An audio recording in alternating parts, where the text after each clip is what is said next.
ஒரு சின்ன உதாரணம். சிங்கப்பூர் உங்களுக்கு தெரியும், ஒரு சின்ன நாடு, 42 கிலோமீட்டர் பை 32 கிலோமீட்டர். சிங்கப்பூருடைய மொத்த இடத்தை எடுத்துக்கிட்டீங்கன்னா நம்ம யுஐடி பெரியநாயக்கம்பாளையத்தில் இங்கே ஆரம்பிச்சு கருமத்தம்பட்டி வரைக்கும், இப்படி இதான் சிங்கப்பூரோட லென்த்துங்க. கருமத்தம்பட்டி டு பெரியநாயக்கம்பாளையம். திரும்ப இங்க ஆரம்பிச்சு ஒரு பொள்ளாச்சிக்கு முன்னாடி வரைக்கும், இதான் சிங்கப்பூருடைய மொத்தம் 42 by 32.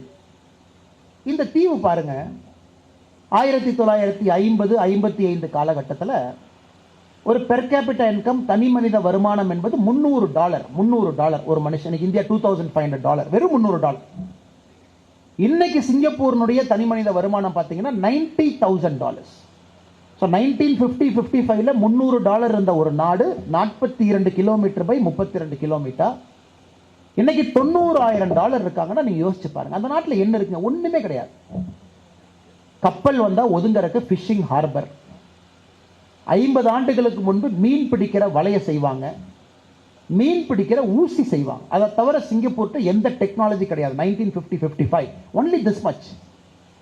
ரஃபேல்ஸ்னு ஒரு வெள்ளைக்காரங்க போகும்போது அந்த ஊரை பிடிச்சி அதை வந்து ஒரு ஃபிஷிங் ஹார்பரை, கடல் கப்பல்லாம் வந்தால் பார்க் பண்ணிட்டு போகலாமே. இன்னைக்கு சிங்கப்பூர் பாருங்க, it's a world leader in multiple things. World leader in finance.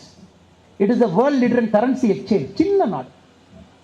இன்னைக்கு அவங்ககிட்ட இருக்கிற குவாலிட்டி ஆஃப் பீப்புள் உள்ள போய் பார்த்தீங்கன்னா அவ்வளோ டிசிப்ளினான மனிதர்கள். லைன்ல நிற்பாங்க, கியூல நிற்பாங்க, எங்கே யாரும் சத்தம் போட மாட்டாங்க, எந்த பிரச்சனை இருக்காது, ரொம்ப அமைதியான மக்கள். நம்மள மாதிரி கலந்த மக்கள் இருக்கிறாங்க. மலேயஸ் இருக்காங்க, இந்தியன்ஸ் இருக்காங்க, சைனீஸ் இருக்காங்க, வியட்நாமஸ் இருக்கிறாங்க, எல்லாம் கலந்து தான் ஒரு நாடு. எப்படி இந்த நாடு உருவாச்சு? நம்ம 1008 சொன்னாலும் கூட ஒரு மனிதனுடைய தலைமை பண்பு இதற்கு காரணம். நீங்க எல்லாம் படிக்கணும். கல்லூரியில் இருக்கும்போது you should study leadership. Lee Kuan Yew அப்படிங்கிற ஒரு மனிதன் நீங்க படிக்கணும். எப்படி இந்த மனிதன், ஹூ இஸ் திஸ் கை, எப்படி ஒரு நாட்டை திருத்த முடிஞ்சது, உருவாக்க முடிஞ்சது, அடுத்த கட்டம் எடுத்துட்டு போக முடிஞ்சது? 1959 சிங்கப்பூரினுடைய பிரைம் மினிஸ்டரா பொறுப்பேற்கிறாங்க. 1959. எதுக்காக அவரை சொல்றேன் அப்படின்னாங்க, இன்னைக்கு அரசியல்வாதிகளாவே ஒரு கெட்ட பேர் இருக்கக்கூடிய காலகட்டத்தில் லீ குவாங் யூ எப்படி இருந்தாருன்னு சொல்றேன். 59 63 வரை சிங்கப்பூர் மலேசியா நாட்டினுடைய ஒரு பகுதி, அது தனி நாடு கிடையாது. 59 63 அந்த மலேசியா நாட்டினுடைய சிங்கப்பூர் பகுதியினுடைய பிரதமர். 63 65 அப்பதான் சுதந்திரம் வாங்குற நேரம், மறுபடியும் அந்த நாட்டினுடைய தலைவர். 65 90 வரைக்கும் தனி நாடு சிங்கப்பூர், அதற்கும் பிரைம் மினிஸ்டர்.